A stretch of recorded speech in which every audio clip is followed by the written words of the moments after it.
About 1 week ago, my daughter called me from work asking me if I would take in a dog that had been hit by a car and that they thought both its legs were broke. I said yes, and while her friend was bringing her to me, I was getting a cage with bedding, blankets, paper, food, and water ready for her arrival. The friend got to my home, and we walked out together as it took the two of us to carry the dog. We got her in my home and I saw that she was hurt worse than they had thought, so I'd put my dog in another room, and we put her here in the living room in the toddler bed so I could stay with her. The friend left, and I called my girlfriend to come over because I had no money to take the dog to the vet and thought she may help. By the time the dog got to my house, I covered her in blankets and tried putting water in her mouth with my fingers and moistened her lips and tongue. Her gums and tongue were pale, like she was in shock. She started having trouble breathing, so I rolled her over. Nothing changed and only got worse in a few minutes. By the time my girlfriend had gotten there, I had already once thought that the dog had died. She stopped breathing, then suddenly, she took a breath, and my girlfriend came in and the dog was having a really hard time, only breathing periodically. Within 5 minutes of my girlfriend getting there, the dog died. I made sure for about 10 minutes and then covered her head with the blankets I had tried to warm her with. My girlfriend and I then sat. I bawled my eyes out and she tried to comfort me.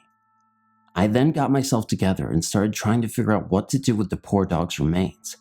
I kept checking her to assure she was gone and closed her mouth. I got a shower curtain and a stuffed toy to put under her chin to lay with her to rest in peace.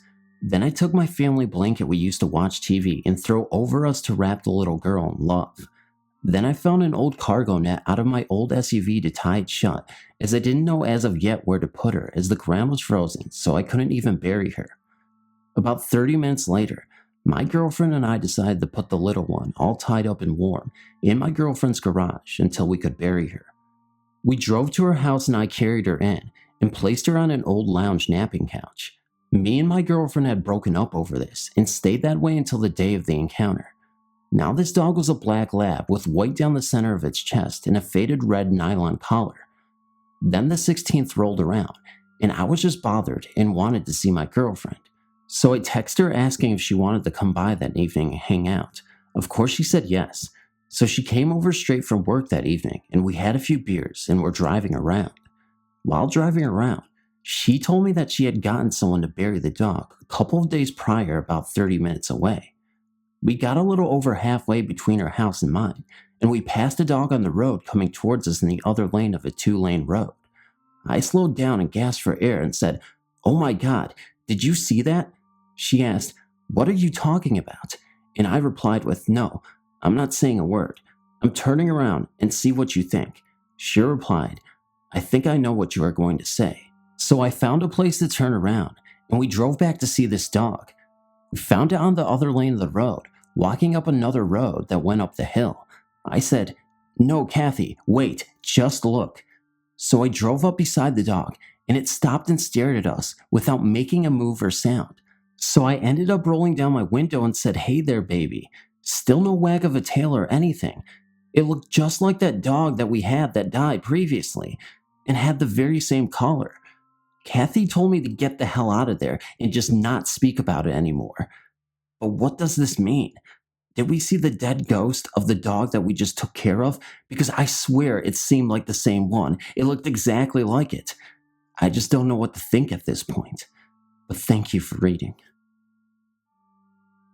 My experience happened in late October to early November of 1985 or 1986, and for years, I've searched the web and reading materials of World War II for information regarding the USS Alabama. I gave up for a while, but recently my interest was aroused again, and there's more information available now on the ship. I toured the ship with my first husband and 2 other couples. No one else was on the ship except the 6 of us, and each chose a different route. I believe there were 3 painted lines, red, yellow, and blue, at the beginning of the tour, and each route ran through the entire ship, but just not together. Each couple chose a different route, and we did not run into each other again because the ship was so large. A few minutes into the tour, I had the feeling of not being alone, that other people were watching us, and I kept turning around, looking for someone, but no one was ever there. This continued throughout the entire tour, until my husband started questioning me on why I kept turning around. When I told him, he just scoffed at me.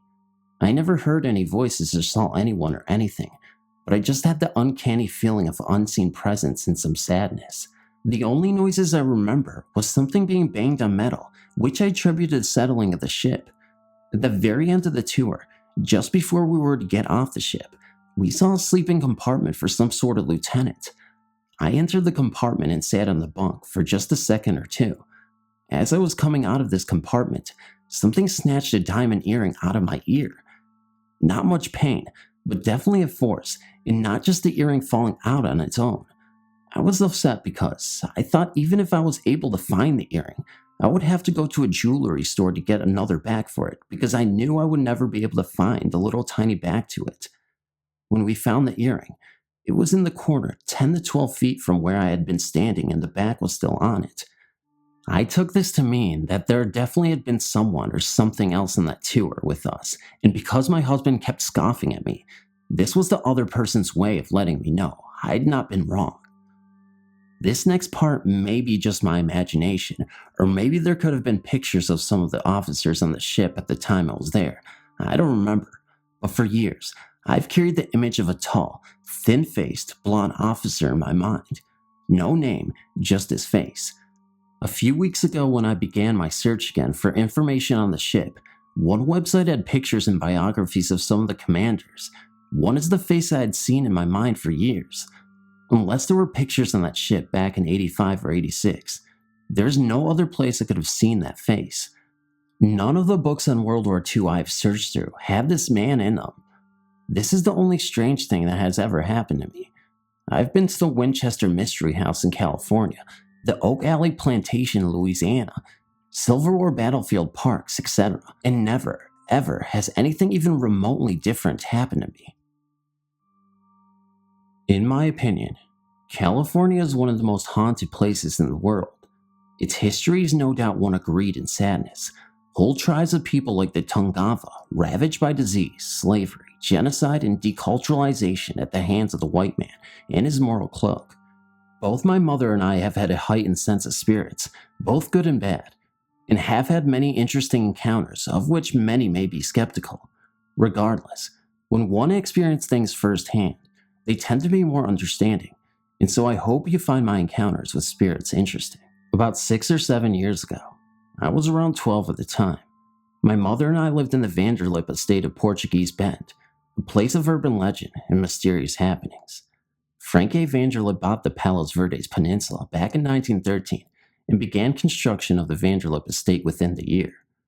There is a large mansion in which he and his family lived, and several other surrounding buildings. It is said that his daughter, Narissa, fell in love with an African American and bore his child, which was at the time an abomination. Outraged, her father locked her away in the asylum he had built across the road, now called Narissa Drive, and murdered her lover and child. It is also said that not long after, he murdered his entire family and their 2 dogs and buried them in the walls of the mansion, then hanged himself from a beam in the living room. Some say they have seen the ghosts of the family members in the windows of the mansion and have heard the cries of the children and barking of the dogs. Whether or not this is true is debatable, as there are no known historical accounts of this happening, but I will leave that to your judgment. What I can confirm is that this place is cursed by something dark. Experienced psychics will tell you to stay away from this area. It is not something to be tampered with, and I don't disagree. My mother and I lived in the farthest building up the hill, Casa Azul, which is, as the name describes, a blue house. All the homes in the estate are Spanish-styled houses of a somewhat lavish design, each with a unique name, indeed very beautiful and not seemingly sinister, not during the day anyway. Whenever my mother and I would explore the grounds, we could feel the presence of spirits around us, usually content and peaceful. But as soon as the sun would begin to set, we could feel the change come over the land, as if the air was constricted and something was lurking in the shadows that did not mean well. In our home, we would experience things all the time, and it didn't really frighten us. Events like screen doors opening and shutting when there was no wind, footsteps running on the tiled floors, objects taken and left in peculiar places. One time my mother's white gold hoop earrings went missing from her jewelry box.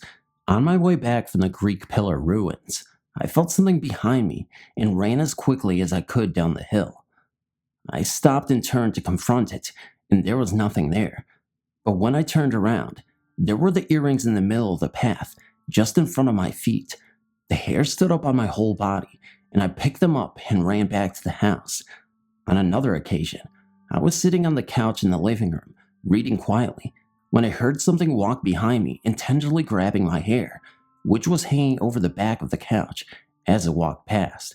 I thought it was my mother, but when I turned, no one was there. I remembered then that she had been sleeping for over an hour on the bed across the room, and I realized that I had been touched by a friendly spirit. Other things occurred in that house, like tipped over drinks, spirits like offerings, and broken dishes. The bathroom sink would randomly turn on, and beds would be unmade when we got back from hiking or days out. We heard laughter and cries, people whispering in other languages, and sometimes we would hear someone calling our names, but no one was there. We could also feel someone watching us while we were sleeping, hovering over us. There was also a ghost cat that lingered there who I called Daisy. Sometime later, we were forced to move back into the house I had lived in since I was 5 with my grandmother. She's a skeptical woman, an Episcopalian who doesn't believe in the supernatural. But many things have happened to me in that house. I've seen my deceased grandfather, a man who I've never met or saw a picture of, since he died in front of my mother when she was 8. The first time I saw him, I heard a high-pitched ringing in my ears, and when I looked through the back window of the study, I saw the cloudy gray figure of a man in his 50s style clothing, thick-rimmed glasses, and hair combed back. He looked at me for a few seconds, and then he was gone. I saw him again 2 years later, only he made himself more present. He was less transparent, standing in the hall of the living room wearing a blue sweater, tan shorts, and the same thick-rimmed glasses with combed-back hair. When I described him to my mom, her face went slightly pale, and she showed me the picture of him, telling me who he was and what happened to him. We were both amazed. Other spirits dwelled in the house, and still do. Spirits of Tungva, spirits of things that were never human, and deceased relatives. My mother and I often smelled floral perfume and clove cigarettes at random times, and she was certain it was her grandmother's sister, Dorothy. My own grandmother, a succulent woman named Gloria, who was my father's mother, would watch over me, on and off, and still does. I know this because when she's present, everything gets quieter, and I get a static ringing in my ears, accompanied by the strong smell of cedar. There were good and evil spirits in the house. The bad were tall, wispy, shadow-like figures who would hover over you when you were sleeping, looking at you menacingly. They were energy stealers, much like the Dementors of Harry Potter, who hated good things and sage smoke. The good spirits were ghosts of Tungva, who my mother and I could feel constantly. Some felt lost, others scared and sad, and some angry. I think we intrigued them in some way. They would give us signs to make themselves known. We would ask to find beads, bowls, or shells, and they would appear. Sometimes, I would have to make a bed on the floor so my mother could sleep in my bed when she would visit, and on 2 separate occasions, I was moved. It was always the same position. I would be sleeping next to the closet, with my feet pointing toward the direction of the ocean, which was a 10-minute walk away. When I woke up, I would be at my mother's left side, laying horizontal to the ocean. The blankets were folded neatly underneath me, and I would wake up on my back. I sleep on my side, with the blanket laid neatly on top of me. After reading about the spirits of Hawaiian soldiers, the marchers, I have come to the conclusion that where I was lying must have been a sacred path, and the spirits continued to walk that way. To give you a visual idea, we lived right next to the Lunda Bay Canyon, which stretches from the top of the hill in Rancho Palos Verdes all the way down to the ocean's edge, though the portion between our house and PV Drive West was filled in and made into a storm drain. Still, as Jim Morrison said, the streets are fields that never die. I am a firm believer in ghosts and spirits, and I can tell you that everything I've said is true. Whether or not you believe me is your own choice, but if you keep an open mind, you might have a few stories of your own to tell. In 1967, we moved into a home in Lancaster, California. This was in the desert, and when it got really hot in the summer, me and my older brother liked to sleep outside. Occasionally, I thought I heard footsteps pacing up and down the hall. I just covered my head. Then one night, I heard the back doorknob moving like someone was trying to get in. I screamed for my dad, and we both walked down the hall towards the kitchen where the back door was located. As soon as we got within sight of the door, it stopped. The footsteps in the hall continued, though. Then one night, my brother and I were sleeping outside. We had just finished listening to the Dodgers game on the radio. I recall that game was very, very long, going into multiple extra innings. We fell asleep under the stars when the game was over. We suddenly woke up to our dog, who had been leashed to the tree we were under, running around the yard barking. We gathered up the dog and noticed that the metal clasp of the leash was bent backwards.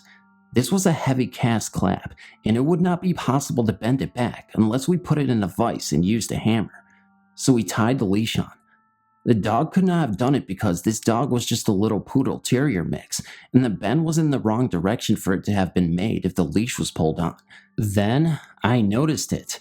The back door, which was half glass and inside of our glassed-in porch, was shaking and doorknob was rattling all by itself. I told my brother, "See, that's what I've been hearing." Now I had a witness. We watched it for a bit before it stopped. I heard the rattling doorknob several more times, once when I was sleeping outside by myself, and it was almost light out. This is where the story takes a freaky turn. The lady who sold the house to us was selling it because her husband had just died. All their children were gone, and she no longer needed a large 4-bedroom house. Also, the day we moved in, I was sick with a sore throat. The doorbell rang and my mom went to answer it. I followed her. At the door was a little girl, my age, named Kim, who I later became friends with. I was 7 when we moved in. She said that she had come to our house to inform us that we were moving into a house that was known in the neighborhood to be haunted. Then she left. I later did some research and read that poltergeists can't get through locked doors. When we slept outside, this back door was locked. If we needed to get in, there was another back door that led to my parents' bedroom. At about 3 a.m. Tuesday morning, I was leaving my apartment on North Penn near Qual Springs Mall in northwest Oklahoma City, and right as I got to the intersection of my complex and Penn Avenue, I ran out of gas. I whipped around the driveway and pulled to a stop at the entrance gate to avoid stalling out in the street. I popped the trunk of my Chevy, retrieved a gas can, and hoofed it the half-mile towards the Congo station at 122nd Street. I crossed Penn to the underdeveloped land to the east of Penn. Having lived in my apartment for 2 years, I was aware that there's a shanty for the local homeless people tucked a couple of 100 yards off the road next to the creek. In the summer, when the trees are green, it is virtually impossible to see the camp from the road. Walking in the desert at night, I kept glancing towards the shanty, just being curious. Stepping out of the grass across the creek, I spied a girl in her teens, or possibly early 20s, much younger than the panhandlers I see on the street corner every day. She had on jeans and a white shirt under a black hoodie that was almost all of the way unzipped. Her head was bowed down, and her raven hair concealed her face. As if she noticed me, she raised her head, parted her hair, and before her eyes met mine, she dissipated like smoke. Well, being no stranger to the paranormal, it was still a little creepy, so after I filled my gas can, I walked back on the other side of the street, and there was my story. Thanks for reading. All kinds of weird things used to happen around my house, day and night. I inherited the Disney Haunted House record album from my brother when he moved out of the house. I played it for the first time in my bedroom that I shared with my sister. I had asked my friend if she wanted to listen to it with me. I turned it on. Then she suggested we pull the drapes down and get on the bed with the sheet over our heads so we would be in semi-darkness to enjoy the album more. I figured why not, and then we proceeded to do just that. Not much time later, about the second section of the album, she noticed something and asked if it was me doing it. I had my eyes closed, so I asked her what she meant. She asked me if that was my hand. Huh? I opened my eyes, and there was a perfect image of a hand on the sheet. Just a hand, no arm attached or shadow of a person on the sheet. I told her to cut it out, that it wasn't a funny joke. She said it wasn't her. I looked over at her, and she had her hand right above her head, holding onto the sheet, and then I felt her arm and hand against my right arm. It scared us half to death. We threw back the sheet, and there was no one there. I've always been nervous about going into the basement. One day, when I was around 9 or 10 years old, I was down there with some friends. We were listening to the Disney Haunted House album, which was not a bright move on our part. One of my friends said she saw a shadow of a man near the stairs that led into the house. I went over to her because from where I was standing, my view of the stairs was blocked by a 10 by 10 foot cement foundation block, which acts as a base for the fireplace. When I got to her, I looked and saw the shadow of a man in rain slicker and hat. It was like the kind that fishermen wear. He was standing on what would be the third step of the stairs. There was a window to the left side of the stairs about 10 feet away. There was nothing there to cast a shadow. The only rain gear down there was 12 feet away to the left of the window. It was impossible for it to cast that shadow, and even if it did, the angle of the light coming through the window would have cut off the lower part of the figure. We freaked and ran from the cellar up the outside steps. My mother came outside and asked what was wrong. I told her, and she insisted I show her. Needless to say, I was none too happy about that. We went down to the cellar so I could show her. It was gone, which freaked me out even more. She gave me a weird look and said that was all right and that she believed me. I still have the Haunted House album, but I never played it again. Hey guys, Phantom here, and before I continue saying anything ridiculous as I usually do, please be sure to subscribe to this channel if you're just coming across this, or like, comment, and share the shit out of this video. Like literally, just like the theme of this video, where there's so many dogs and cats in this video, pull it out of their butts and just share it out. That's the only way that we can improve the audience in this video. Look, I'm just trying to ease the tension from you listening to those really creepy stories. And you're probably listening to this in the middle of the night. So, I gotta say some butt stuff for you guys to enjoy. So, that helps. Doesn't mean I'm not crazy or anything, because clearly I am. Anybody who mentions that would be crazy to say that. But, seriously. No, seriously, as usual, let me know in the comments below because I love the interaction with you guys. Which story you liked the most and what you found interesting about this video in particular. I've got some subscriber submissions coming up, and for those who sent me those, don't worry, I haven't forgot about you guys because I love you so much, obviously. And I just wanted to take a moment on a serious note to let you guys know that the Grim Reader unfortunately had a tragedy in his life occur. So if you guys want to head over to his channel and support him in any way possible, that would be amazing because us narrators, us YouTubers, we could really rely on your support when things like this happen. When Mr. Creepypasta, he was robbed. It was such an unfortunate circumstance for everybody involved. Well, maybe not the robbers, but I shouldn't be joking about that. Anyway, guys, I'm sure, everything's back to normal with him. But seriously, the Grim Reader, he needs your support, guys. So please, please, please do everything in your power to make sure, if you can, help him out. And let him know that we still care about him, and no matter what, we will not leave him. Okay, guys? Anyway, hope you guys enjoyed the video, like I said, and I love you guys, and I'll see you in the next video.